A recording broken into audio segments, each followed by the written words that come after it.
1994년 울릉도 금슬 좋은 약초꾼 부부가 천삼을 캐러 함께 나간 후 흔적도 없이 사라졌습니다.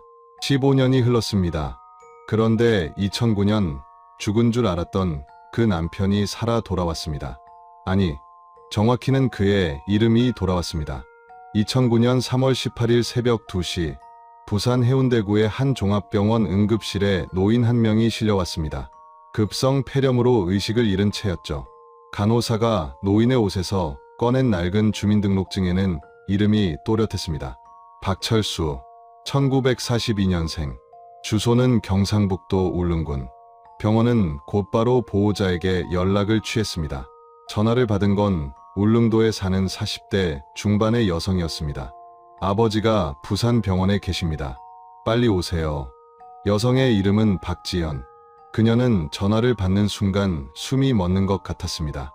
아버지 박철수는 1994년 9월 울릉도 나리분지에서 어머니와 함께 실종된 사람이었으니까요.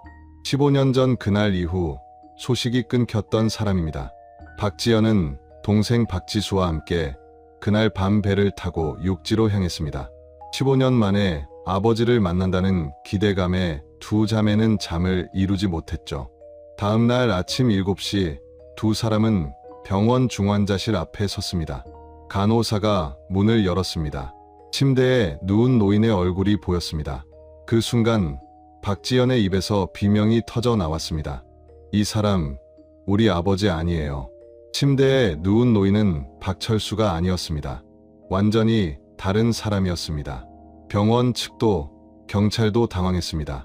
주민등록증은 분명 박철수의 것이 맞았으니까요. 그렇다면 이 노인은 누구일까요? 그리고 진짜 박철수는 어디에 있는 걸까요? 15년 전 울릉도 나리분지에서 도대체 무슨 일이 있었던 걸까요? 이야기는 1994년 9월로 거슬러 올라갑니다. 울릉도 북면 나리분지. 화산 폭발로 만들어진 이곳은 울릉도에서 유일하게 평지를 이루는 곳입니다. 해발 500m 고지에 자리한 이 분지는 약초와 산나물이 지천으로 널린 보물창고였죠. 박철수 씨 부부는 이곳에서 30년 넘게 약초를 캐며 살았습니다. 아내 김순자 씨와 함께 봄에는 산나물을, 여름에는 약초를, 가을에는 더덕과 도라지를 캤습니다. 두 딸을 대학까지 보낸 것도 모두 이 나리분지 덕분이었습니다. 1994년 9월 12일 월요일, 박철수 씨 부부는 평소보다 일찍 집을 나섰습니다. 새벽 5시였습니다. 이웃 주민이 그들을 마지막으로 목격한 건 바로 그때였습니다. 박 씨, 오늘은 일찍 나가네요? 응, 어제 좋은데 찍어놨어. 천종산삼 있을 것 같더라고. 천종산삼, 천년을 묵은 산삼이라는 뜻입니다. 물론 실제로 천년된 산삼은 없지만 약초꾼들 사이에서는 아주 오래되고 귀한 산삼을 그렇게 부릅니다. 한 뿌리에 수천만 원을 호가하는 보물이죠. 박철수 씨는 그날 아침 유난히 들떠 있었다고 합니다. 오늘 대박나면 손주들 용돈 두둑하게 줘야지. 그가 마지막으로 남긴 말이었습니다. 그날 저녁 7시, 박철수 씨 부부는 집에 돌아오지 않았습니다. 8시가 넘어도 9시가 넘어도 소식이 없었습니다. 울릉도의 9월은 해가 일찍 집니다. 오후 6시만 되어도 산속은 칠흑같이 어두워집니다. 이웃 주민들이 수색에 나섰습니다. 박 씨, 어디 있어요? 순자 씨, 대답 좀 해봐요. 나리분지 전체의 목소리가 울려 퍼졌습니다. 하지만 대답은 없었습니다. 다음 날 새벽, 울릉경찰서에서 수색대가 출동했습니다. 경찰관 12명과 의용소방대원 20명이 투입됐습니다. 사흘 동안 나리분지를 샅샅이 뒤졌습니다. 그러나 박철수 씨 부부의 흔적은 어디에도 없었습니다. 아무것도 발견되지 않았습니다. 두 사람은 그렇게 연기처럼 사라져 버렸습니다. 천종산삼을 캤다던 그들은 왜 돌아오지 않았을까요? 나리분지 어딘가에 쓰러져 있는 걸까요? 아니면 누군가에게 무슨 일을 당한 걸까요? 15년이 흐른 2009년, 가짜 박철수가 나타나면서 이 사건은 다시 수면 위로 떠올랐습니다. 주민등록증 한 장이 15년 묵은 진실의 문을 열기 시작한 겁니다. 그럼 지금부터 1994년 울릉도 나리분지에서 시작된 이 기묘한 실종 사건의 진실을 파헤쳐 보겠습니다. 오늘의 이야기 시작 전에 잠깐만요. 구독과 좋아요를 눌러주시면 이야기를 들려드리는데 아주 큰 힘이 됩니다. 그리고 어느 지역에서 이 사연을 듣고 계시는지 댓글에 꼭 남겨주세요. 한 분 한 분 반갑게 인사드릴게요. 1994년 9월 12일 월요일 새벽 5시. 박철수 씨는 평소보다 30분 일찍 잠에서 깼어요. 42살 아내 김순자 씨를 깨웠습니다. 여보, 일어나. 오늘 그 자리 가봐야 해. 김순자 씨는 잠이 덜 깬 목소리로 물었어요. 어제 그 자리 말하는 거예요? 그래. 분명히 거기 큰 게 있어. 느낌이 그래. 박철수 씨는 전날인 9월 11일 일요일, 나리분지 북쪽 계곡을 지나다가 이상한 걸 발견했어요. 산삼 잎이었습니다. 그것도 아주 오래된 것처럼 보이는 잎이었죠. 30년 넘게 약초를 캔 그의 눈에는 확실했어요. 이건 적어도 30년은 묵었어. 그는 그 자리를 정확히 기억해 두고 집으로 돌아왔습니다. 혼자 가져가기엔 너무 큰 일이었어요. 아내와 함께 캐야 했습니다. 두 사람은 서둘러 아침을 먹었어요. 된장찌개와 김치, 그리고 보리밥. 식사를 마친 박철수 씨는 낡은 배낭을 챙겼습니다. 호미 2자루, 삼배로 만든 채취용 자루, 물통, 그리고 김밥 2줄. 김순자 씨도 작은 배낭을 맸어요. 오늘 진짜 나오면 큰딸 지연이 결혼 자금 보탤 수 있겠어요. 그럼 그것도 두둑하게. 박철수 씨는 웃으며 대답했습니다. 첫째 딸 박지연은 22살이었어요. 대학을 졸업하고 울릉도로 돌아와 초등학교 교사로 일하고 있었습니다. 남자친구도 있었죠. 곧 결혼 이야기가 나올 것 같았어요. 둘째 딸 박지수는 19살이었습니다. 포항에 있는 대학교 1학년이었어요. 두 딸 모두 부모의 자랑이었습니다. 우리 딸들 잘 키웠지? 그럼요. 당신 덕분이에요. 부부는 새벽 공기를 가르며 걸었어요. 집에서 나리분지까지는 걸어서 40분 거리였습니다. 아직 해가 뜨지 않은 시간이었지만 두 사람의 발걸음은 가벼웠어요. 마을 입구에서 이웃 주민 한 명이 그들을 봤습니다. 박씨, 오늘 일찍 나가네? 응, 좋은 데 있어서 말이야. 뭐 좋은 거라도 있어요? 천종산삼 있을 것 같아. 박철수 씨는 엄지를 치켜 세웠어요. 오, 대박 나겠네. 조심해서 다녀와요. 그래, 저녁에 소주 한잔 하자고. 그것이 박철수 씨가 마을 사람들과 나눈 마지막 대화였습니다.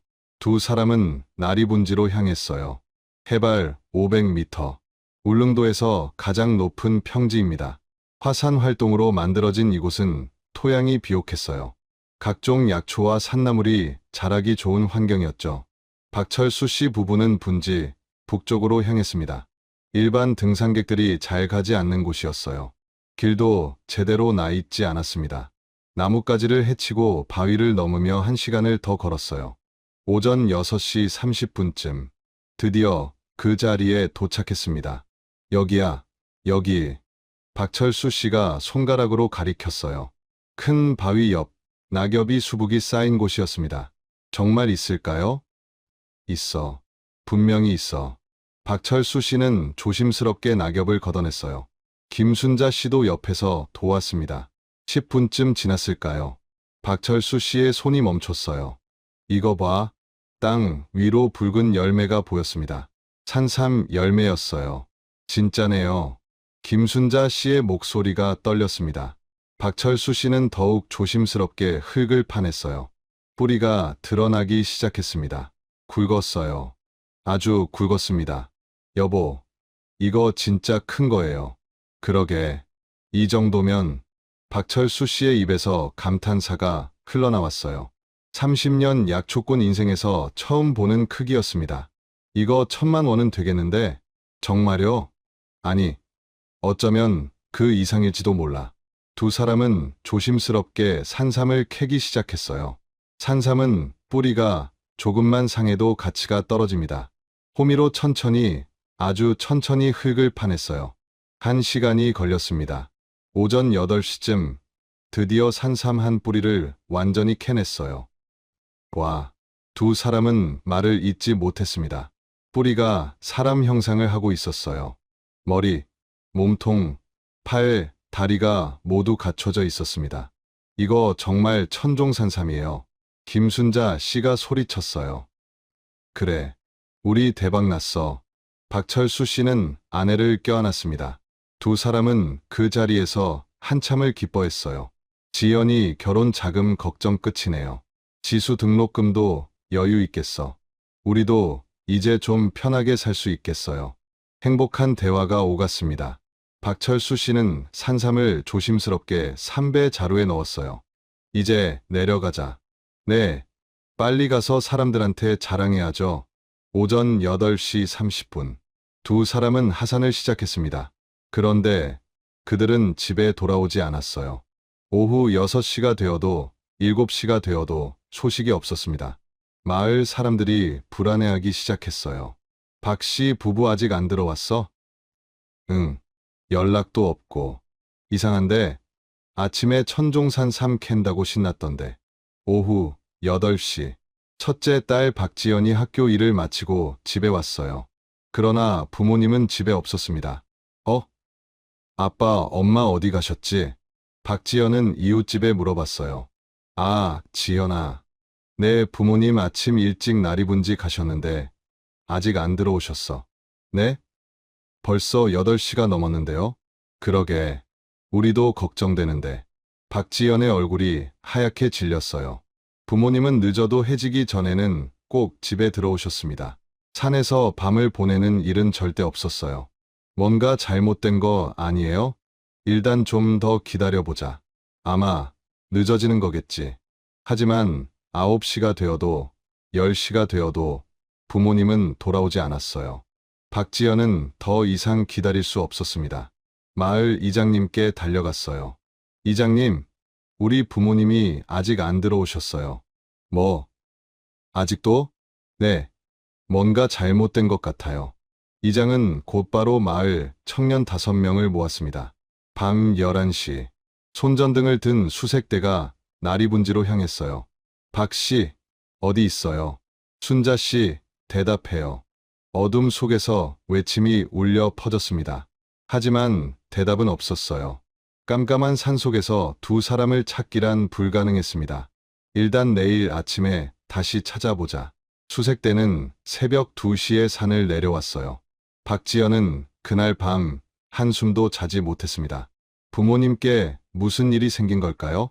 1994년 9월 13일 화요일 아침 6시. 울릉경찰서에서 경찰관 12명이 출동했어요. 의용소방대원 20명도 함께했습니다. 총 32명의 수색대가 꾸려졌죠. 실종자는 박철수 씨 52살, 김순자 씨 48살 부부입니다. 어제 아침 5시에 집을 나섰고 나리분지 북쪽으로 향했어요. 울릉경찰서 수사과장이 브리핑을 했습니다. 목격자 진술에 따르면 천종산삼을 캐러 간다고 했습니다. 현재 실종 시간은 24시간을 넘었어요. 수색대는 나리분지 저녁을 나눠 수색하기 시작했어요. 박지연도 수색에 참여했습니다. 아빠, 엄마, 어디 계세요? 목이 쉬도록 불렀어요. 하지만 대답은 없었습니다. 오전 10시. 수색대 일부가 무언가를 발견했어요. 여기 뭔가 있습니다. 경찰관들이 달려갔습니다. 큰 바위 옆, 낙엽이 걷혀진 자리였어요. 흙이 파헤쳐진 흔적이 있었습니다. 산삼을 캔 것 같습니다. 주변을 더 수색해보세요. 경찰관들이 주변을 샅샅이 뒤졌어요. 10분 후, 바위 뒤쪽에서 호미 한 자루가 발견됐습니다. 호미 발견했습니다. 경찰관이 비닐봉지에 호미를 조심스럽게 담았어요. 손잡이 부분이 낡았습니다. 오래 사용한 흔적이 역력했죠. 박철수 씨 것으로 보입니다.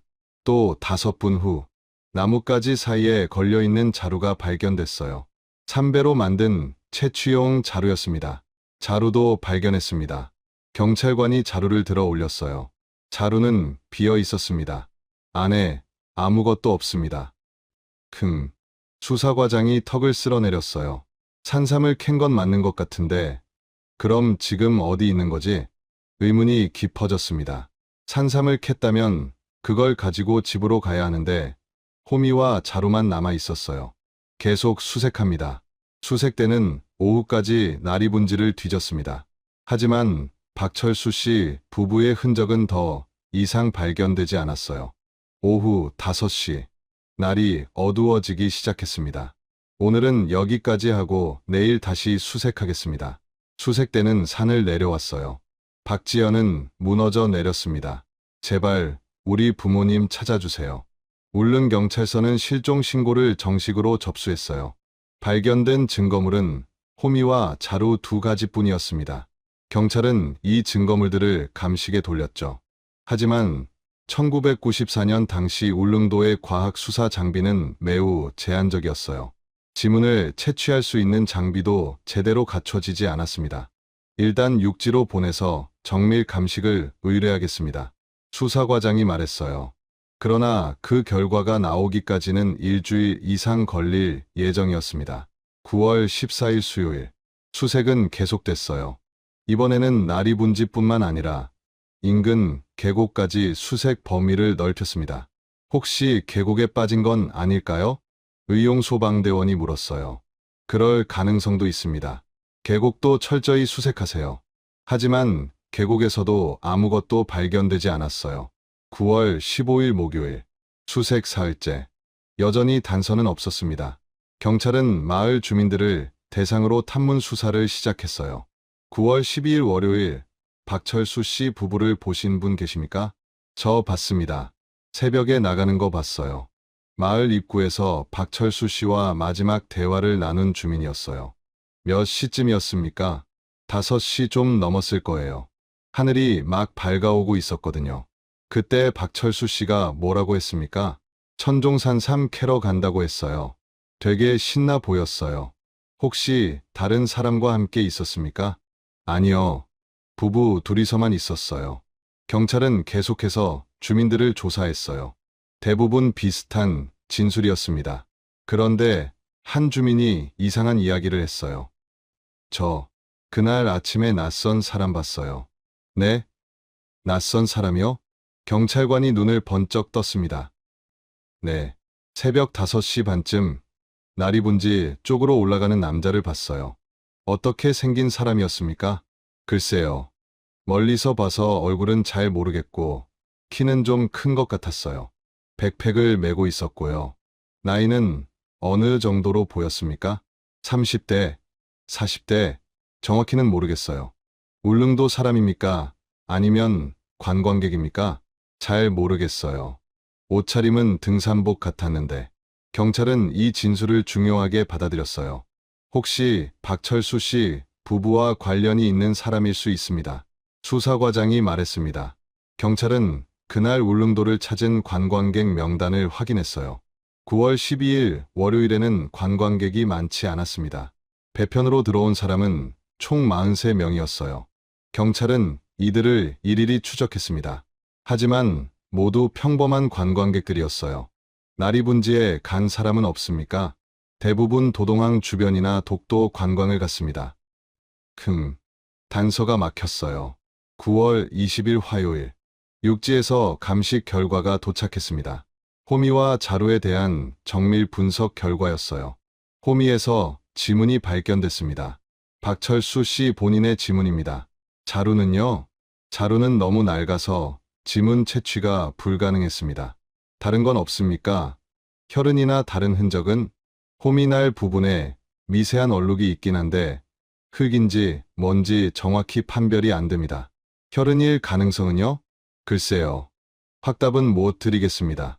워낙 오래됐고 상태가 좋지 않아서요. 1994년 당시의 과학수사 기술로는 그게 한계였어요.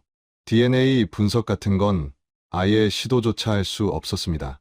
경찰은 다시 현장으로 돌아갔어요. 산삼을 캔 그 자리를 다시 한번 철저히 조사했습니다. 흙 속을 더 깊이 파보세요. 네. 경찰관들이 삽으로 흙을 파냈어요. 1시간 동안 팠습니다. 하지만 아무것도 나오지 않았어요. 이상하네요. 분명 여기서 산삼을 캤는데 산삼은 어디로 간 거지? 의문만 쌓여갔습니다. 그날 저녁, 경찰은 회의를 열었어요. 현재까지 확인된 사실을 정리하겠습니다. 수사과장이 화이트보드에 글을 썼습니다. 첫째, 박철수 씨 부부는 9월 12일 새벽 5시에 집을 나섰다. 둘째, 날이 분지 북쪽에서 산삼을 캔 흔적이 발견됐다. 셋째, 호미와 자루가 현장에 남아 있었다. 넷째, 산삼은 발견되지 않았다. 다섯째, 새벽에 낯선 남자가 목격됐다. 이걸 토대로 추론해보면 수사과장이 말을 이었어요. 박철수 씨 부부가 산삼을 캐는 걸 누군가 봤을 가능성이 있습니다. 그 사람이 산삼을 노렸다? 그럴 수 있습니다. 천종산삼이라면 수천만 원 가치니까요. 그럼 강도? 가능성이 높습니다. 경찰은 강도 사건으로 방향을 잡았어요. 하지만 증거가 없었습니다. 시신도 목격자도 범인의 흔적도 없었어요. 오직 호미와 자루뿐이었습니다. 그것만으로는 사건을 해결할 수 없었죠. 수색은 한 달 동안 계속됐어요. 하지만 결과는 같았습니다. 박철수 씨 부부는 어디에도 없었어요. 그 낯선 남자는 누구였을까요? 1994년 10월 말, 수색은 점점 축소됐어요. 경찰 인력도 의용소방대원도 하나둘 빠져나갔습니다. 한 달 넘게 매일 산을 뒤졌지만 아무것도 찾지 못했어요. 더 이상은 힘들 것 같습니다. 수사과장이 박지연에게 말했어요. 아직 포기하시면 안 돼요. 제발 좀 더 찾아주세요. 박지연은 무릎을 꿇었습니다. 저희도 최선을 다했습니다. 하지만 단서가 전혀 없어요. 단서가 없으면 만들어야죠. 제발요. 박지연의 목소리는 절규에 가까웠어요. 수사과장은 고개를 떨궜습니다. 죄송합니다. 11월이 됐어요. 울릉도에 첫눈이 내렸습니다. 날이 분지는 하얗게 눈으로 덮였죠. 수색은 사실상 불가능해졌어요. 박지연은 동생 박지수와 함께 직접 날이 분지를 찾아다녔습니다. 언니, 그만 들어가자. 너무 춥잖아. 아니야, 조금만 더. 박지연은 눈 덮인 산을 헤맸어요. 손은 꽁꽁 얼었지만 멈추지 않았습니다. 아빠, 엄마, 어디 계세요? 목소리가 산에 울려 퍼졌어요. 하지만 돌아오는 건 메아리뿐이었습니다. 언니, 제발 그만하자. 이러다 언니까지 쓰러져. 박지수가 언니의 손을 잡았어요. 박지연의 눈에서 눈물이 흘러내렸습니다. 우리 부모님, 정말 못 찾는 거야? 언니, 두 자매는 눈 속에서 껴안고 울었어요. 12월이 됐습니다. 경찰은 산삼 관련 업자들을 조사하기 시작했어요. 울릉도에는 산삼을 중개하는 사람들이 몇 명 있었습니다. 약초꾼들이 산삼을 캐면 이들에게 팔았고 이들은 다시 육지의 큰 상인들에게 넘겼죠. 9월 중순쯤 누가 큰 산삼을 가져온 적 없습니까? 경찰이 물었어요. 없는데요? 정말 없습니까? 천종산삼금 말입니다. 그런 거 들어왔으면 제가 기억하죠. 없었어요. 중개상들은 모두 같은 대답을 했습니다. 경찰은 육지의 산삼 시장도 조사했어요. 서울, 대구, 부산의 큰 약재상들을 일일이 방문했습니다. 9월에 울릉도에서 큰 산삼이 들어온 적 있습니까? 울릉도요? 글쎄요. 기억이 안 나는데요. 장부 좀 확인해 주실 수 있습니까? 네, 잠시만요. 약재상 주인이 낡은 장부를 뒤적였어요. 9월, 없네요. 울릉도에서 들어온 건 없어요. 모든 곳에서 같은 답이 돌아왔습니다. 산삼이 유통된 흔적이 전혀 없었어요. 이상하네요. 그럼 그 산삼은 어디로 간 거지? 경찰은 다시 미궁에 빠졌습니다. 1995년 1월, 경찰은 또 다른 가능성을 검토했어요. 혹시 사고사 아닐까요? 젊은 경찰관이 물었습니다. 사고사라면 산에서 길을 잃고 조난당한 거죠. 그래서 둘 다. 그럴 리 없어. 박철수 씨는 30년 넘게 그 산을 다닌 사람이야. 하지만 가능성은 있잖아요. 수사과장도 고개를 끄덕였어요. 일리는 있어. 하지만 시신이 없잖아. 조난당했으면 어딘가에 시신이 있어야 하는데. 혹시 계곡에 빠져서 바다로 떠내려간 건 아닐까요? 그것도 조사했어. 해안경비대에 협조 요청해서 한 달 동안 해안선을 뒤졌는데 아무것도 안 나왔어. 모든 가능성이 막혔어요. 경찰은 결국 수사를 축소할 수밖에 없었습니다. 1995년 2월 15일 울릉경찰서는 공식적으로 발표했어요. 박철수, 김순자 씨 부부 실종 사건은 현재로서는 단서 부족으로 수사에 어려움을 겪고 있습니다. 추가 제보가 들어오는 대로 수사를 재개하겠습니다. 미제 사건으로 분류됐죠. 박지연은 그 발표를 듣고 주저앉았어요. 이게 무슨... 동생 박지수가 언니를 부축했습니다. 언니, 괜찮아. 우리가 계속 찾으면 돼. 어떻게 찾아? 지수야. 경찰도 못 찾는데. 박지연의 목소리는 절망에 가득 차 있었. 하지만 두 자매는 포기하지 않았습니다. 주말마다 나리분지를 찾아갔어요. 여름이 오고 가을이 오고 겨울이 왔습니다. 해가 바뀌었죠.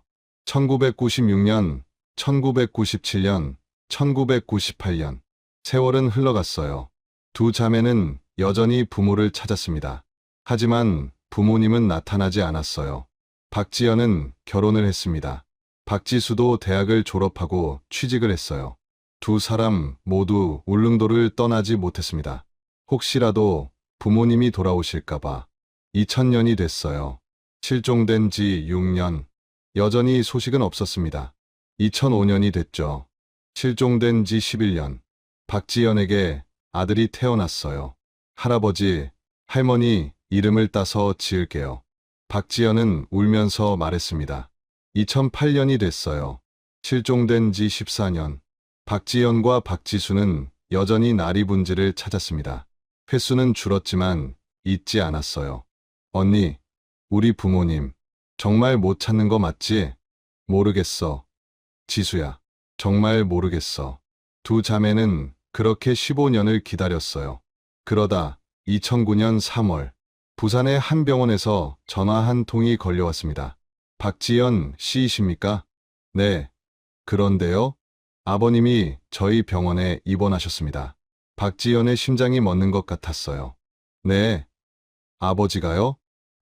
네. 박철수 씨 맞으시죠? 지금 어디 계세요? 부산에 있는 병원입니다. 박지연은 전화를 끊자마자 동생에게 연락했어요. 지수야, 아빠가 나타났대. 뭐? 진짜?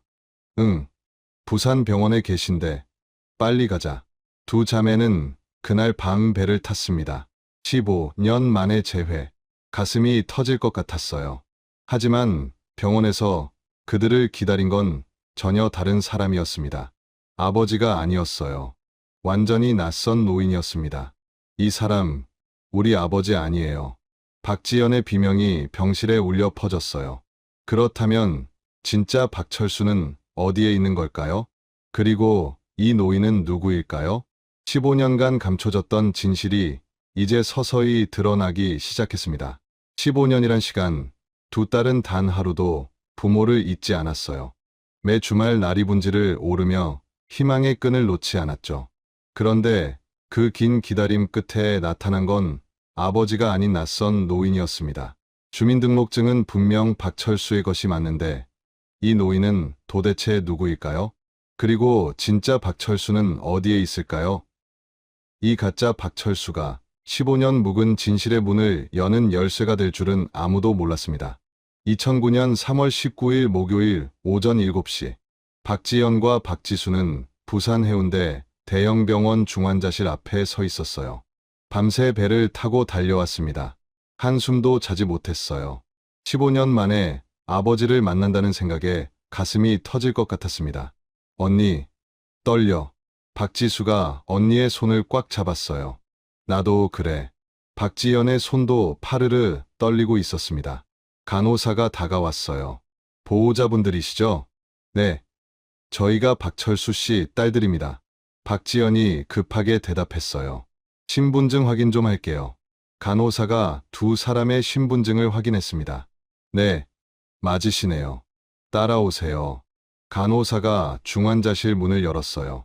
저기 세 번째 침대에 계세요. 박지연과 박지수는 떨리는 발걸음으로 걸어갔습니다. 흰 커튼 뒤로 침대가 보였어요. 노인 한 명이 누워 있었습니다. 산소 호흡기를 끼고 있었어요. 박지연이 커튼을 젖혔습니다. 그 순간 박지연의 입에서 비명이 터져 나왔어요. 이 사람 우리 아버지 아니에요. 박지수도 얼어붙었습니다. 침대에 누운 노인은 그들의 아버지가 아니었어요. 완전히 다른 사람이었습니다. 아버지보다 키도 작았고 얼굴 형태도 달랐어요. 뭐야 이게. 박지수가 중얼거렸습니다. 간호사가 급히 달려왔어요. 무슨 일이세요? 이 사람 우리 아버지 아니에요. 완전히 다른 사람이에요. 네? 그럴 리가요. 주민등록증에 분명히. 간호사도 당황했습니다. 곧 의사가 왔고 원무과 직원이 왔고 병원 보안팀이 왔어요. 주민등록증 다시 확인해 봤습니다. 박철수 1942년생 맞습니다. 원무과 직원이 말했어요. 근데 이 사람은 우리 아버지가 아니라니까요. 박지연이 소리쳤습니다. 그럼 이 환자분은 누구시죠? 병원 측도 혼란에 빠졌어요. 경찰이 출동했습니다. 해운대 경찰서 형사 2명이 병원에 도착했어요. 상황이 어떻게 된 겁니까? 이 환자가 가지고 있던 주민등록증은 박철수 씨 것인데 실제 박철수 씨 가족들은 이 사람이 아니라고 합니다. 형사가 침대에 누운 노인을 살펴봤어요. 환자 상태는 어떻습니까? 급성 폐렴으로 입원했는데 지금은 많이 호전됐습니다. 곧 의식이 돌아올 겁니다. 의사가 대답했어요. 깨어나면 신원 조회를 해야겠습니다. 오후 2시쯤 노인이 깨어났어요. 신음 소리와 함께 눈을 떴습니다. 형사가 다가갔어요. 어르신, 정신 드십니까? 여기가 어디요? 병원입니다. 어르신 성함이 어떻게 되십니까? 노인은 잠시 망설이다가 입을 열었어요. 강대식입니다. 강대식? 형사가 수첩에 적었습니다. 주민등록번호는요? 노인이 주민등록번호를 말했어요. 형사는 즉시 무전으로 신원 조회를 요청했습니다. 10분 후 결과가 나왔어요. 강대식 1942년생 부산 거주. 전과 3범 절도죄입니다. 절도범? 박지연이 되물었어요. 형사가 노인에게 물었습니다. 강대식 씨, 당신이 가지고 있던 주민등록증은 박철수 씨 것입니다. 어떻게 된 겁니까? 강대식은 고개를 돌렸어요. 주웠습니다. 주웠다고요? 네, 길에서 주웠어요. 언제, 어디서 주웠습니까? 오래전이에요. 한 15년쯤 됐나. 박지연이 벌떡 일어났어요. 15년 전이요? 그럼 1994년? 그런 것 같은데요. 어디서 주웠어요? 어디서요? 박지연이 강대식의 옷깃을 붙잡았습니다. 언니, 진정해. 박지수가 언니를 말렸어요. 형사가 개입했습니다. 진정하세요. 제가 조사하겠습니다. 형사가 다시 강대식에게 물었어요. 정확히 어디서 주웠습니까? 울릉도요. 울릉도? 모두의 눈이 커졌습니다. 울릉도 어디입니까? 해안가. 그 북쪽 해안가였던 것 같은데. 정확한 날짜는 기억나십니까? 글쎄요. 가을이었던 것 같은데. 9월? 10월? 강대식의 진술은 애매했어요. 하지만 중요한 단서였습니다. 형사는 즉시 울릉경찰서에 연락했어요. 1994년 박철수 씨 실종 사건 관련입니다. 박철수 씨 주민등록증을 가진 사람을 찾았습니다. 울릉경찰서는 발칵 뒤집혔어요. 15년 전 미제 사건이 다시 수면 위로 떠올랐습니다. 다음 날인 3월 20일, 울릉경찰서 수사팀이 부산으로 내려왔어요. 당시 사건을 담당했던 수사과장은 이미 퇴직했지만 후임 수사관들이 인계받은 자료를 모두 가져왔습니다. 강대식 씨, 1994년 9월이나 10월에 울릉도에 간 적 있습니까? 네, 있습니다. 무슨 일로 갔습니까? 그냥 일거리 찾으러요. 일거리요? 네. 그때 부산에서 일자리가 없어서 울릉도 가면 뭐라도 있을까 해서. 정확히 언제 갔습니까? 9월 말쯤? 아니면 10월 초? 며칠이나 있었습니까? 한 일주일? 강대식의 기억은 흐릿했어요. 15년 전 일이라 정확하지 않았습니다. 주민등록증을 어디서 주웠다고 했죠? 해안가요. 북쪽 해안가. 왜 주웠습니까? 그냥 쓸 데가 있을 것 같아서요. 쓸 데요? 강대식은 입을 다물었어요. 형사가 강하게 추궁했습니다. 다른 사람 주민등록증을 가지고 있었다는 건 신분 도용 의도가 있었다는 거 아닙니까? 저는 그냥 은행 계좌 만들려고 했죠. 아니면 대출? 강대식이 고개를 끄덕였어요. 미안합니다. 그땐 정말 돈이 없어서.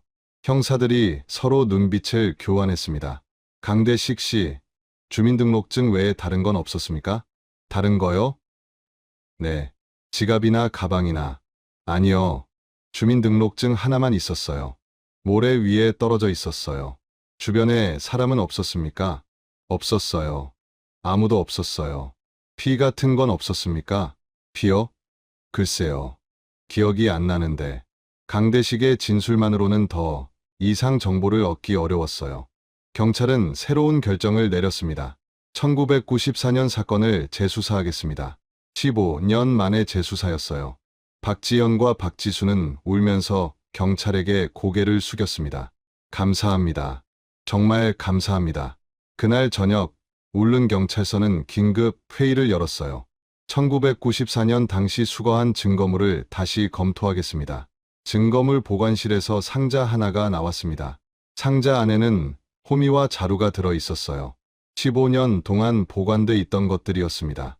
이걸 국립과학수사연구원에 보내서 정밀 분석을 의뢰하겠습니다. 2009년 현재 과학수사 기술은 1994년과는 비교할 수 없을 만큼 발전해 있었어요. DNA 분석이 가능했고 미세 증거 분석 기술도 월등히 좋아졌습니다. 15년 전에 못 찾은 걸 이제는 찾을 수 있습니다. 수사관이 자신 있게 말했어요. 증거물은 그날 밤 국과수로 보내졌습니다. 결과가 나오기까지는 2주일이 걸릴 예정이었어요. 박지연과 박지수는 울릉도로 돌아왔습니다. 15년 만에 다시 살아난 희망. 두 자매는 매일 기도했어요. 제발 아버지와 어머니의 흔적이라도 찾게 해주세요. 그렇다면 진짜 박철수는 어디에 있는 걸까요? 2009년 4월 2일 목요일 국립과학수사연구원에서 분석 결과가 나왔어요. 울릉경찰서 수사팀은 긴장한 표정으로 보고서를 펼쳤습니다. 호미에서 혈흔이 발견됐습니다. 혈흔이요? 네. 호미날 부분에 미세한 혈흔이 남아 있었습니다. 1994년 당시에도 호미에 얼룩이 있다는 건 확인됐지만 그게 혈흔인지 흙인지 판별하지 못했어요. 하지만 2009년의 기술로는 가능했습니다. DNA 분석 결과는요? 두 사람의 DNA가 검출됐습니다. 두 사람이요? 네. 첫 번째는 박철수 씨 본인의 DNA입니다. 수사관들은 숨을 죽였어요. 두 번째는요? 미확인 인물입니다. 데이터베이스에 등록되지 않은 DNA예요. 제3자가 있었다는 거군요. 그렇습니다. 회의실이 술렁였어요. 그럼 박철수 씨가 호미로 다친 건가요? 가능성이 높습니다. 혈흔의 양으로 봐서는 큰 부상이었을 것으로 추정돼요. 그럼 이건 살인 사건일 가능성이 매우 높습니다. 침묵이 흘렀어요. 15년 전 실종 사건이 살인 사건으로 전환되는 순간이었습니다. 제3자 DNA의 주인을 찾아야 합니다. 어떻게요? 데이터베이스에 없다고 했잖아요. 1994년 당시 용의선상에 올랐던 사람들을 다시 조사합시다. 그리고 DNA를 채취해서 대조하는 겁니다. 수사팀은 1994년 사건 기록을 다시 꺼내들었어요. 당시 조사받았던 사람들의 명단이 있었습니다. 산삼 중개상들, 울릉도 주민들, 그리고 이 사람, 최병호. 수사관 한 명이 이름을 가리켰어요. 누구죠? 1994년 당시 울릉도에서 산삼 중개를 하던 사람입니다. 당시 경찰 조사를 받았어요. 어떤 조사를 받았습니까? 박철수 씨가 캔 산삼의 행방을 추적하는 과정에서 조사받았어요. 하지만 산삼을 받은 적 없다고 진술했고 특별한 증거가 없어서 넘어갔죠. 이 사람 지금 어디 있습니까? 기록에는 1994년 10월에 울릉도를 떠나 육지로 이주했다고 나와 있네요. 10월이요? 사건 직후에? 그렇네요. 수사관들의 눈빛이 날카로워졌어요. 이 사람부터 다시 조사합시다. 경찰은 최병호의 현재 주소를 추적했습니다. 주민등록상 주소는 대구광역시였어요. 4월 5일 일요일, 울릉경찰서 수사팀이 대구로 향했습니다. 최병호는 대구 달서구의 한 아파트에 살고 있었어요. 65살, 작은 한약 재상을 운영하고 있었습니다. 최병호 씨이십니까? 네. 그런데요?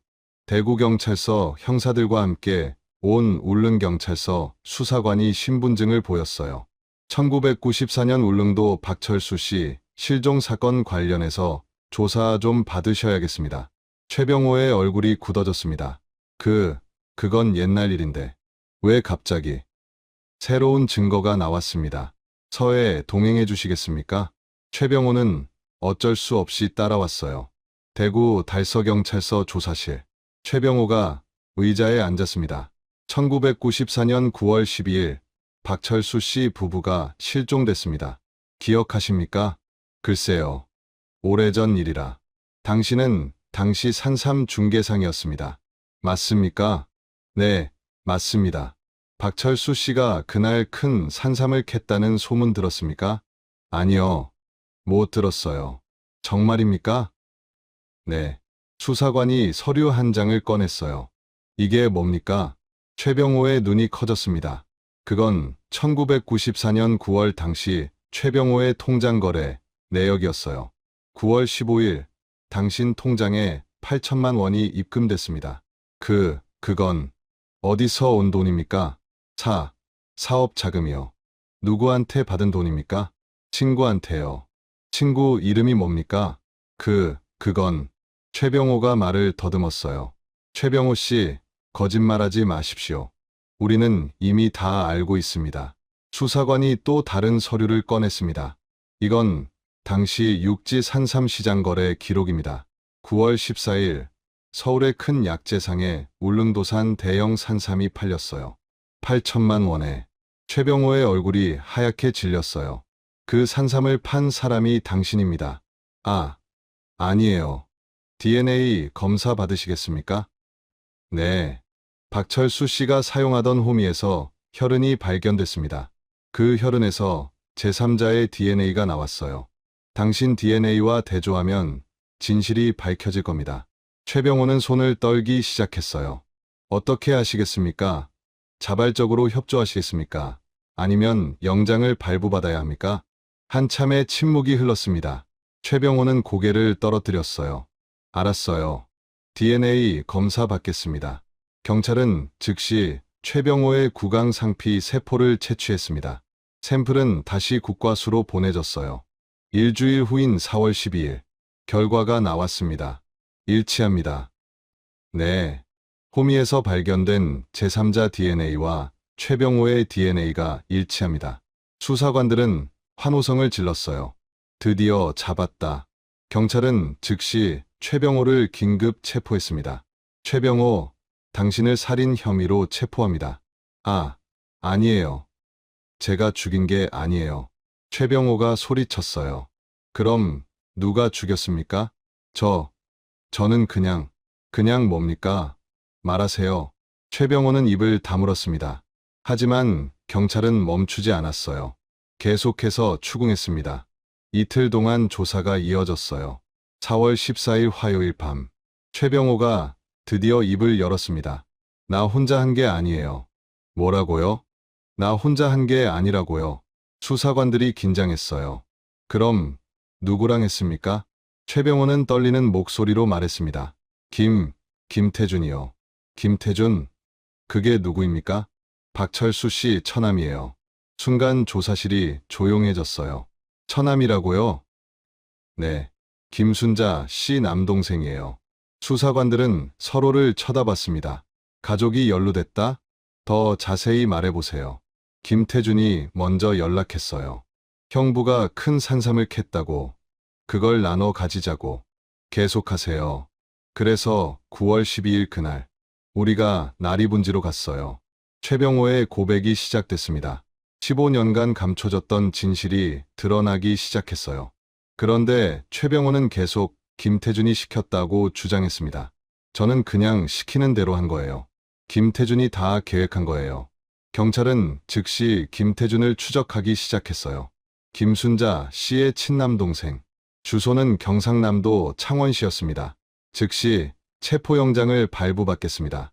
하지만 한 가지 의문이 남았어요. 최병호와 김태준, 둘 중 누구의 말이 진실일까요? 2009년 4월 16일 목요일 새벽 5시, 창원시 성산구의 한 빌라. 경찰 10여 명이 건물을 포위했어요. 김태준 있습니까? 문을 두드렸습니다. 잠시 후 문이 열렸어요. 잠옷 차림의 남자가 나왔습니다. 누구세요? 김태준 씨 맞습니까? 네. 그런데요? 긴급 체포합니다. 살인 혐의입니다. 뭐라고요? 김태준의 얼굴이 하얗게 질렸어요. 손 내밀어 보세요. 수갑이 채워졌습니다.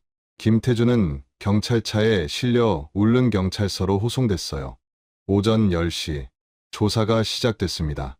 김태준 씨, 1994년 9월 12일 무엇을 했습니까?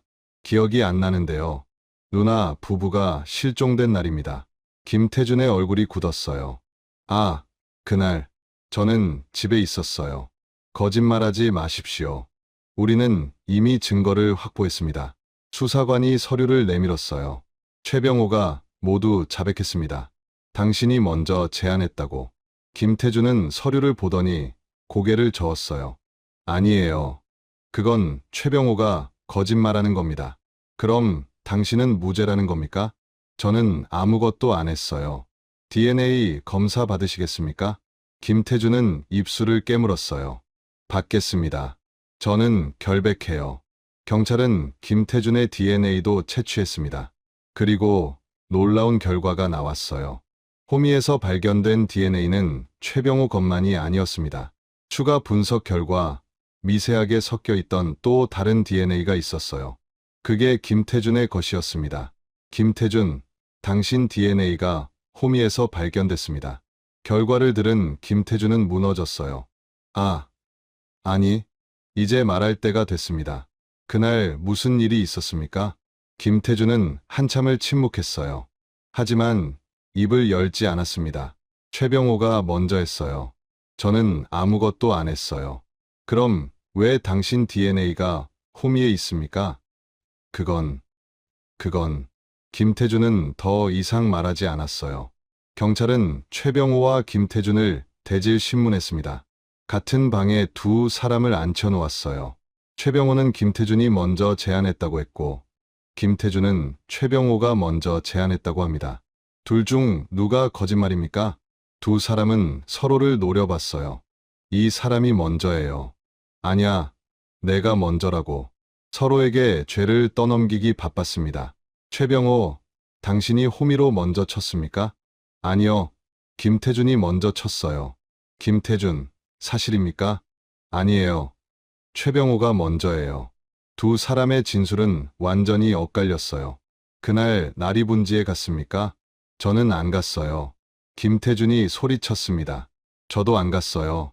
최병호도 부인했어요. 하지만 증거는 명백했습니다. 두 사람 모두의 DNA가 호미에서 발견됐어요. 당신들 둘 다 현장에 있었습니다. 증거가 있어요. 수사관이 말했습니다. 그럼 대체 그날 무슨 일이 있었습니까? 박철수 씨 부부는 어디 있습니까? 두 사람은 침묵했어요. 아무도 진실을 말하지 않았습니다. 경찰은 추가 증거를 찾기 시작했어요. 1994년 당시 두 사람의 통화 기록, 은행 거래 내역, 목격자 진술 등을 샅샅이 뒤졌습니다. 그리고 또 다른 증거가 있었어요. 1994년 당시 현장에서 발견됐던 채취용 자루. 그 자루를 다시 한번 정밀 분석하기로 했습니다. 자루 안쪽을 다시 조사하세요. 뭔가 더 있을 겁니다. 수사관이 지시했어요. 자루는 다시 국립과학수사연구원으로 보내졌습니다. 미세, 섬유 분석, 옷감, 조각이 남아있을 가능성. 그 분석 결과가 나오기까지는 일주일이 걸릴 예정이었어요. 그 결과가 나오면 진실이 밝혀질 것입니다. 누가 거짓말을 하는지, 그날 정확히 무슨 일이 있었는지, 박철수 씨 부부에게 무슨 일이 일어났는지 모든 것이 밝혀질 것입니다. 박지연과 박지수는 매일 경찰서에 전화했어요. 수사 진행은 어떻게 됐나요? 곧 결과가 나올 겁니다. 조금만 기다려주세요. 두 자매는 15년을 기다렸습니다. 조금 더 기다릴 수 있었어요. 진실이 밝혀지기를, 부모님의 억울함이 풀리기를, 그것만을 바라며 기다렸습니다. 가짜 박철수가 진짜 살인 사건을 드러내는 열쇠가 됐어요. 15년 동안 썩지 않은 혈흔 하나, DNA 한 가닥이 두 명의 범인을 세상 밖으로 끌어냈죠. 그런데 더 충격적인 건 그중 한 명이 피해자의 처남, 바로 가족이었다는 사실입니다.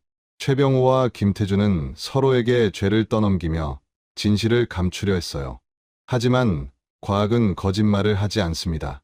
채취용 자루에서 발견될 마지막 증거, 그것이 모든 진실을 밝힐 것입니다. 2009년 4월 20일 월요일, 국립과학수사연구원에서 추가 분석 결과가 도착했어요. 채취용 자루 안쪽에서 발견된 섬유 조각, 그 섬유의 DNA 분석 결과였습니다. 울릉경찰서 수사팀은 회의실에 모였어요. 결과 나왔습니다. 연구원이 보고서를 펼쳤습니다. 섬유에서 검출된 DNA는 김태준의 것입니다. 확실합니까? 네. 일치율 99.9%입니다. 수사관들이 환호했어요. 드디어 확실한 증거다. 이제 김태준은 빠져나갈 수 없어. 경찰은 즉시 김태준을 다시 조사실로 불렀습니다. 김태준, 당신 옷에서 나온 섬유가 박철수 씨의 자루에서 발견됐습니다. 김태준의 얼굴이 창백해졌어요. 그게 무슨 소리예요? 당신이 자루를 만졌다는 증거입니다. 당신이 직접 범행에 가담했다는 증거예요. 아니, 아직도 발뺌하시겠습니까? 김태준은 고개를 떨어뜨렸어요. 저는 정말 어쩔 수 없었어요. 어쩔 수 없었다고요? 최병호가 자꾸 협박했어요. 안 하면 경찰에 신고하겠다고. 거짓말 마십시오. 증거는 모두 나왔습니다. 수사관이 책상을 쳤어요. 이제 진실을 말할 때입니다. 정확히 그날 무슨 일이 있었습니까? 김태준은 한참을 침묵했습니다. 그리고 천천히 입을 열었어요. 9월 11일 일요일, 매형이 큰 산삼을 발견했다는 소문을 들었어요. 누구한테 들었습니까? 마을 사람들한테요. 다들 그 얘기를 하더라고요. 그래서요? 저는 그때 돈이 정말 필요했어요. 무슨 돈이 필요했습니까? 사업 빚이요. 3천만 원. 김태준은 1990년대 초 작은 식당을 차렸다가 망했어요. 빚만 3천만 원이 남았습니다. 채권자들이 매일 찾아와 독촉했죠. 그래서 매형의 산삼을 노린 겁니까? 아니에요. 처음엔 그냥 빌릴 생각이었어요. 빌린다고요? 네. 매형한테 사정해서 산삼 팔아서 돈 좀 빌리려고 했어요. 그런데 왜 빌리지 않고 훔쳤습니까? 김태준은 대답하지 못했어요. 수사관이 다시 물었습니다. 최병호는 언제 만났습니까? 9월 11일 밤이었어요. 최병호가 당신을 찾아왔습니까? 네. 술집에서 우연히 마주쳤어요. 그때 무슨 얘기를 했습니까? 최병호가 매형 산삼 얘기를 꺼냈어요. 뭐라고 했습니까? 매형이 내일 아침 일찍 산삼 캐러 간다고. 우리가 먼저 가서 가로채자고. 당신은 뭐라고 했습니까? 처음엔 안 된다고 했어요. 누나 남편인데 어떻게 하냐고. 하지만 결국 동의했습니까? 김태준이 고개를 끄덕였어요. 그래서 9월 12일 새벽에 만났습니까? 네. 새벽 4시에 만났어요. 어디서요? 나리분지 입구요. 그리고 누나 부부를 뒤쫓았습니까? 네. 멀찍이 떨어져서 따라갔어요. 김태준의 목소리가 떨렸어요. 매형과 누나가 산삼을 캐는 걸 지켜봤어요. 1시간쯤 걸렸어요. 그 다음은요? 산삼을 다 캤어요. 매형이 자루에 넣었어요. 정말 큰 산삼이었어요. 그때 뭘 했습니까? 최병호가 제 팔을 잡더니 지금이다 하고 뛰어나갔어요. 당신도 따라갔습니까? 네. 그리고요? 김태준은 눈을 감았어요. 기억하고 싶지 않은 장면이었습니다. 최병호가 매형한테 산삼 내놓으라 하고 소리쳤어요. 매형은 뭐라고 했습니까? 깜짝 놀라서 태준아, 너 왜 여기 있어? 하고 물었어요. 당신은요? 저는 아무 말도 못했어요. 그냥 서 있었어요.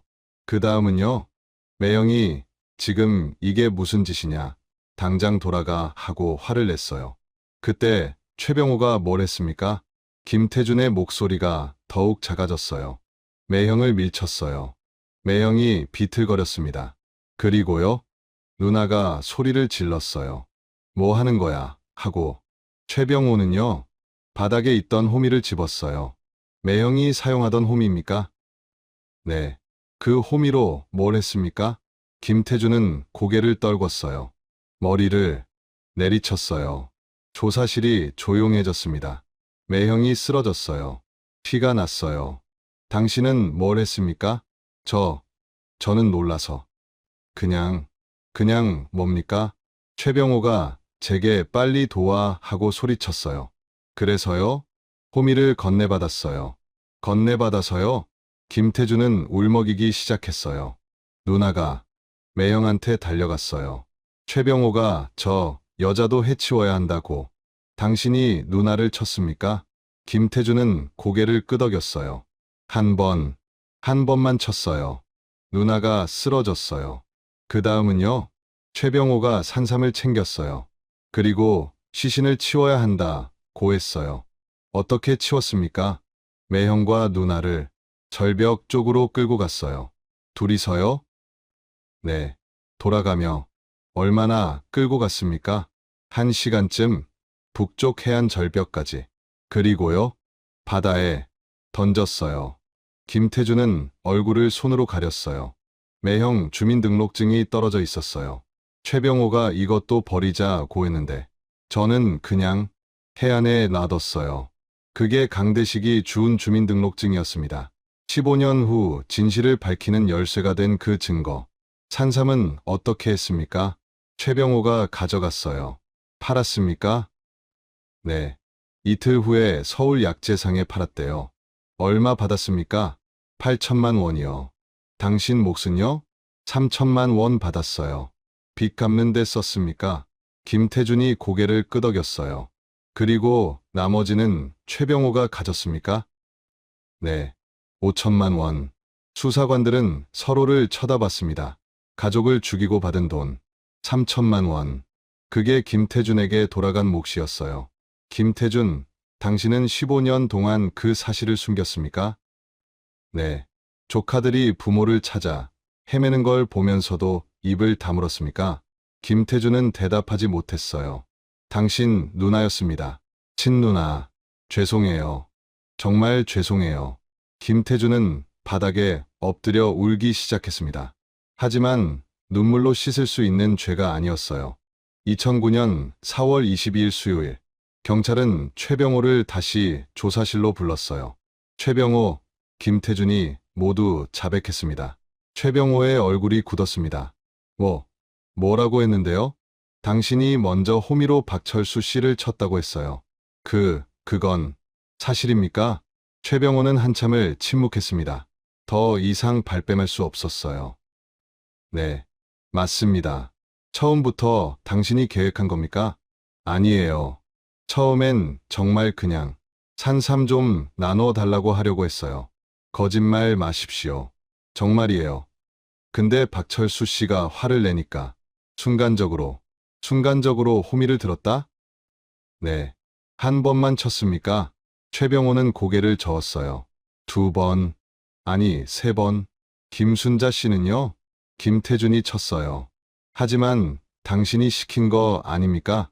그건 최병호도 결국 모든 걸 자백했습니다. 두 사람의 진술은 이제 거의 일치했어요.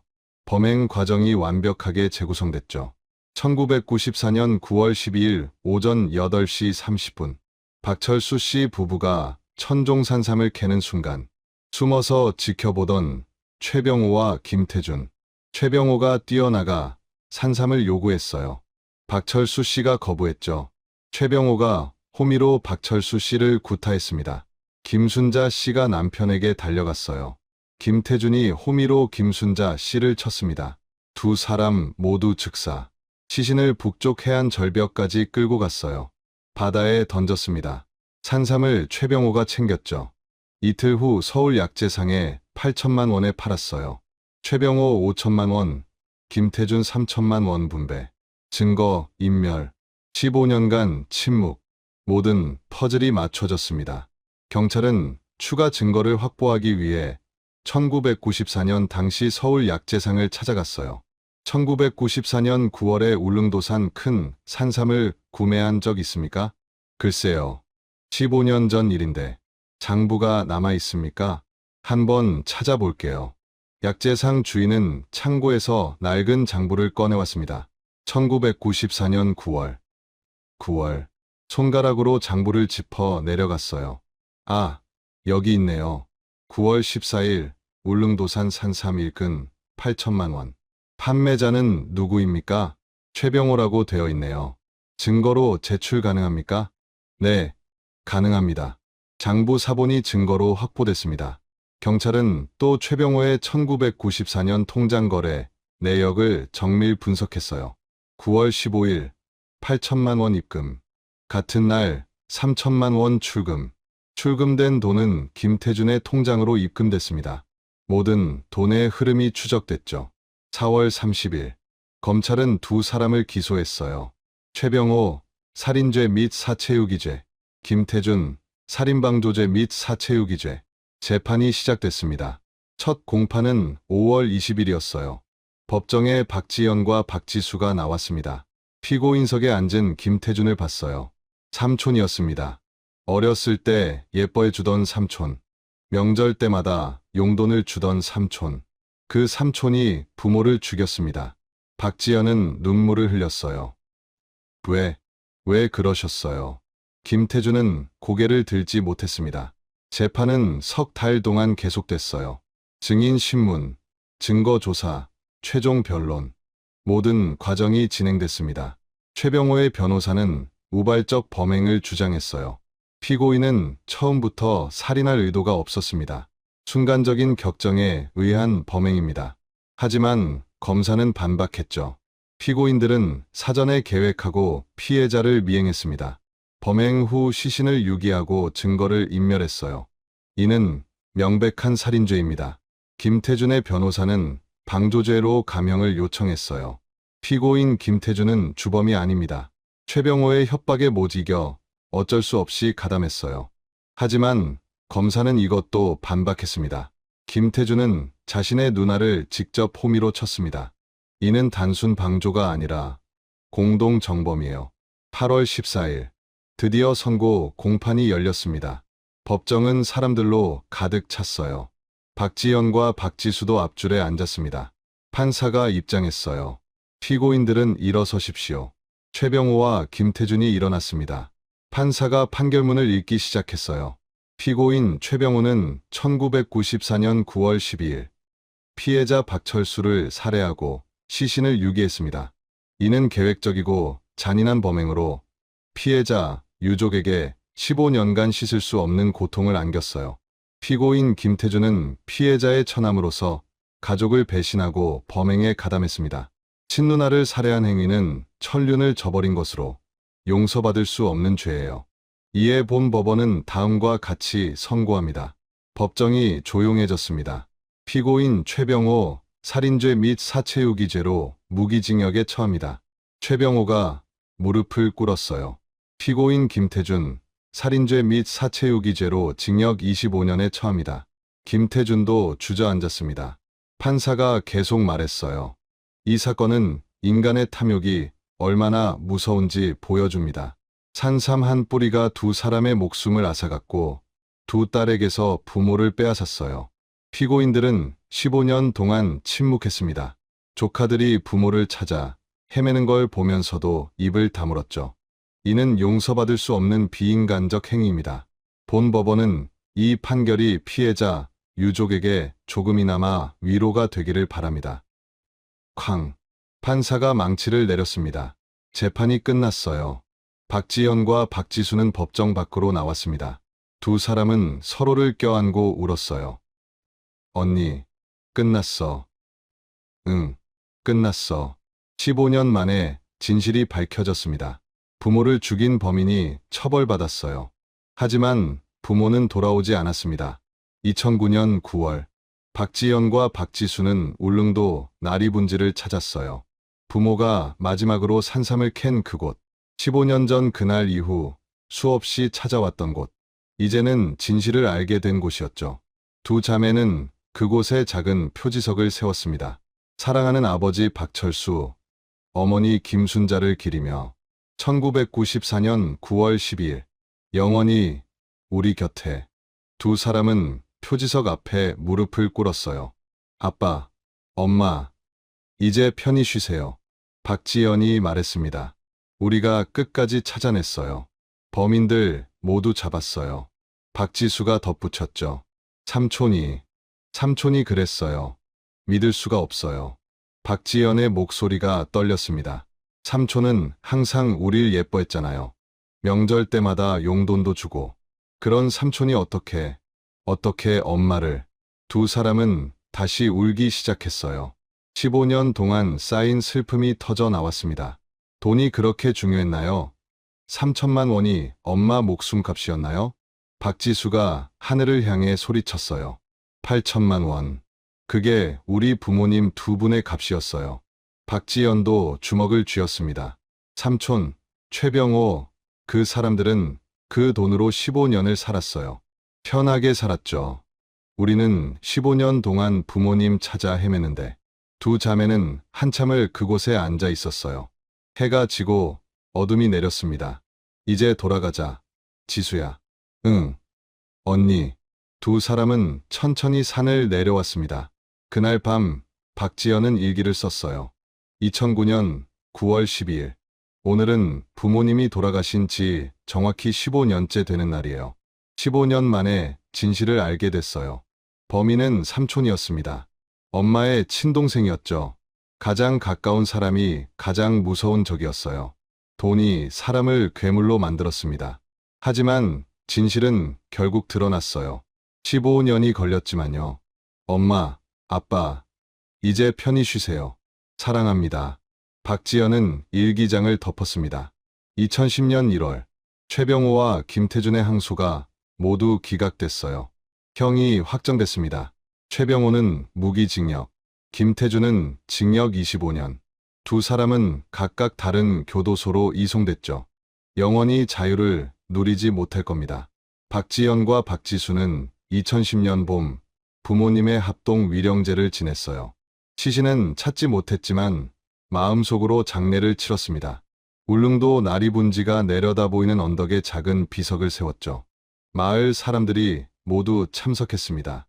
박철수 씨 부부는 정말 좋은 분들이었어요. 그렇게 억울하게 돌아가시다니. 천벌을 받을 놈들이야. 사람들은 고개를 저었어요. 박지연은 참석자들에게 인사했습니다. 15년 동안 저희 가족을 위해 기도해 주셔서 감사합니다. 이제 부모님도 편히 쉬실 수 있을 것 같아요. 다시 한번 감사드립니다. 위령제가 끝났어요. 사람들이 하나둘 돌아갔습니다. 박지연과 박지수는 비석 앞에 남았죠. 언니, 우리 이제 어떻게 살아야 할까? 박지수가 물었습니다. 잘 살아야지. 부모님이 원하시는 대로. 행복하게. 응, 행복하게. 두 자매는 서로를 껴안았어요. 우리 아이들한테는 할아버지, 할머니 이야기 많이 해줘야 해. 그래, 좋은 분들이셨다고. 약초꾼으로 평생을 사셨다고. 우리를 사랑하셨다고. 두 사람은 웃으며 눈물을 닦았습니다. 2015년, 사건이 해결된 지 6년이 지났어요. 박지연은 여전히 울릉도에서 초등학교 교사로 일하고 있었습니다. 아들은 10살이 됐죠. 박지수는 포항에서 결혼해서 딸을 낳았어요. 두 자매는 여전히 가깝게 지냈습니다. 명절 때마다 울릉도에서 만났죠. 그리고 함께 나리분지를 찾았습니다. 부모의 표지석 앞에서 절을 올렸어요. 아빠, 엄마, 우리 잘 지내고 있어요. 어느 날 박지연에게 편지 한 통이 왔습니다. 교도소에서 온 편지였어요. 발신인은 김태준이었습니다. 박지연은 한참을 망설이다가 편지를 열었죠. 지연아, 지수야, 삼촌이다. 이 편지를 쓸 자격이 없다는 걸 안다. 하지만 꼭 하고 싶은 말이 있어서 펜을 들었다. 미안하다. 정말 미안하다. 매일 너희 엄마 얼굴이 떠오른다. 내가 호미를 들었을 때 엄마가 날 보던 그 눈빛, 배신감과 슬픔이 가득했던 그 눈빛, 평생 잊을 수 없다. 3천만 원. 그게 내가 받은 돈이다. 그 돈으로 빚을 갚았다. 하지만 그게 무슨 의미가 있었나. 15년 동안 지옥에서 살았다. 매일 밤 악몽을 꿨다. 너희 엄마가 나타나서 왜 그랬어? 하고 물었다. 나는 대답할 수 없었다. 왜 그랬는지 나도 모르겠다. 돈이 필요했다. 그게 전부다. 하지만 그게 변명이 될 수 없다는 걸 안다. 지연아, 지수야, 너희를 볼 면목이 없다.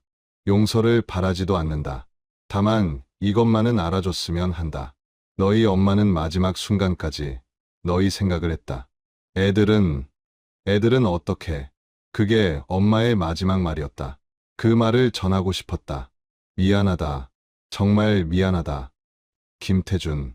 박지연은 편지를 읽고 구겨서 쓰레기통에 던졌어요. 용서할 수 없었습니다.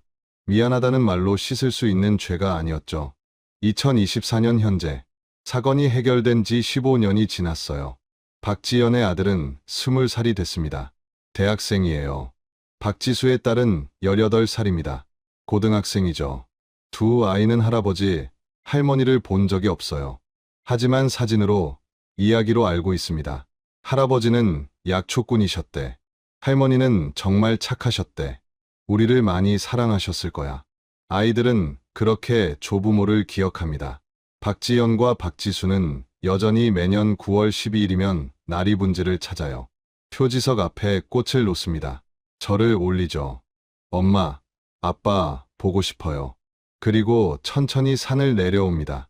최병호는 여전히 교도소에 있어요. 무기징역수, 가석방 없음. 김태준은 2034년에 출소 예정입니다. 68살이 되겠죠. 하지만 박지연과 박지수는 그를 만날 생각이 없어요. 용서는 없습니다. 1994년 울릉도 나리분지. 천종산 삼 한 뿌리가 모든 비극의 시작이었어요. 8천만 원. 그 돈이 두 사람의 목숨값이 됐습니다. 탐욕이 가족을 괴물로 만들었죠. 가장 가까운 사람이 가장 무서운 적이 됐어요. 하지만 진실은 결국 드러났습니다. 15년이 걸렸지만요. 우연히 주운 주민등록증 한 장이 세월이 지나도 사라지지 않은 혈흔 한 방울이 과학 수사의 발전이 모든 퍼즐을 맞췄습니다. 범죄는 반드시 대가를 치릅니다. 아무리 오래 숨어도요. 진실은 언젠가 드러납니다. 박지연과 박지수는 그것을 믿어요. 그리고 오늘도 살아갑니다. 부모님이 원하시는 대로 행복하게 3천만 원과 5천만 원. 그게 친누나와 매형의 목숨값이었습니다. 김태준은 15년 동안 조카들이 부모를 찾아 헤매는 걸 지켜봤어요. 명절마다 만나 밥을 먹으면서도 입을 다물었죠. 가장 가까운 혈육이 가장 잔인한 칼이 됐습니다. 하지만 범죄는 자신의 흔적을 남깁니다. 호미에 묻은 혈흔 한 방울, 자루에 남은 섬유 한 조각, 그리고 우연히 주어진 주민등록증 하나. 15년이 걸렸지만 진실은 반드시 세상에 드러났습니다. 탐욕은 사람을 괴물로 만들지만 진실은 반드시 드러납니다. 아무리 오래 걸려도요. 여러분은 어떻게 생각하시나요? 댓글로 의견을 남겨주세요. 그리고 이 채널이 전하는 이야기가 의미 있었다면 구독과 좋아요 부탁드립니다. 다음에도 더 좋은 이야기로 찾아뵙겠습니다. 감사합니다.